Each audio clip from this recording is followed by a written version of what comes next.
اهو انا بقول لك كانت دلعات هتنفتح على احمد السيد زيزو ما كناش هنقدر نسدها. ودلوقتي هقول لك ده وشه فقر على النادي الاهلي يا ابني، اقول لك ده وشه وحش عليكم. تنتكوا كده تقولوا كده على امام عاشور لحد ما كسر الدنيا مع النادي الاهلي.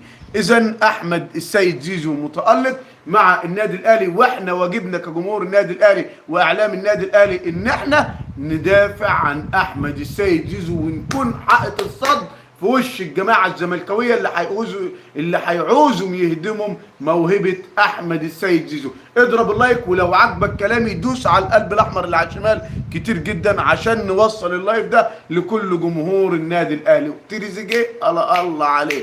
اضرب اللايك وصلي على حضره النبي الكريم عليه افضل الصلاه واتم التسليم. اضرب اللايك يا عم اللي عاجبه كلامنا، عم محمد السك واخويا وحبيبي فرج الزواوي واخويا وحبيبي محمد نادر، كله يضرب اللايك يا جماعه، كله يضرب اللايك. هتكلم في النقطه دي كويس يا عم محمد.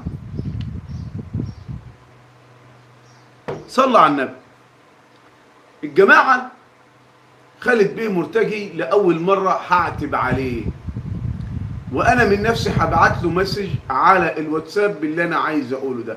هعتب على خالد بيه مرتجي وعلى المدير الرياضي محمد يوسف وعلى الكابتن عماد النحاس. الملك ياسين محمد معلول مشي خلاص، خلاص معلول مشي. احمد رمضان بكر امبارح عمل مباراه كويسه على فكره. احمد رمضان بكر ممكن يحجز مكان اساسي في النادي الاهلي لانه بيعرف يخرج من الكوره صح، بالكوره من تحت صح، وعامل دقه باص اكتر من رائعه. مصطفى العش لو قعد واستمر بهذا الاداء مع النادي الاهلي باصاته كلها غلط يا جماعه، باصات مصطفى العش كلها غلط، هيخرب الدنيا. عاوز تغيظه هات له زيزو. طيب اولا يا عم محمد يا يوسف، انت وخالد بيه مرتجي وعماد النحاس احنا مش في فرح العمده، ولا انتوا صدقتوا الاعلام بتاع تريزيجيه اللي بيقول لك الليله الكبيره يا اخويا والعالم؟ ايه يا عم الحاج انت وهو، ايه يا عم الحاج انت وهو، كفايه كلام.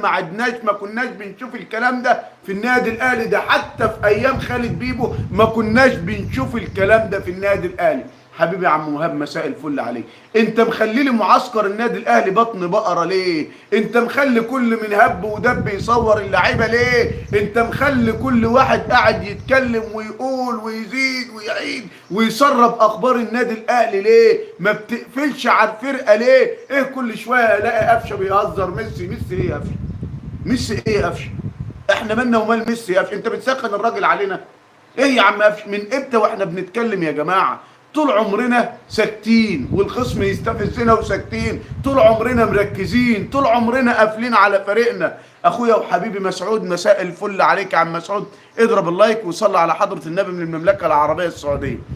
الاهلي هيتعاقد مع اللاعب الارجنتيني جوني سينس. لا صباح الفل يا عم مسعود. عم محمد السك يا عم حمدي بعد احترامي ليك المفروض الاهلي يتقفل عليهم. ايوه ما هو بيقول، ما احنا بنقول اهو يا عم محمد يا سك، والله ده الكلام اللي بنقوله. الناس في المعاصر ايوه يا عم الحاج، الناس مفكرين ان احنا رايحين نتفسح، احنا رايحين عايزين ناخد البطوله يا ابني انت وهو. انت رايح فرح خالتك ولا ايه؟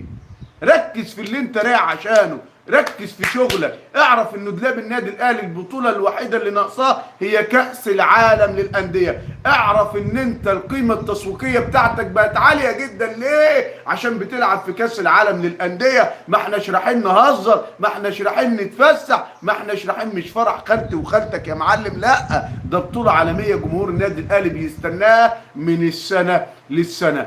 اضرب اللايك وصلي على حضرة النبي الكريم عليه افضل الصلاة والسلام. اخويا وحبيبي ابراهيم مساء الفل يا عم ابراهيم. اضرب اللايك يا غالي. ليه معلول ما سافرش؟ معلول رحل عن النادي الاهلي.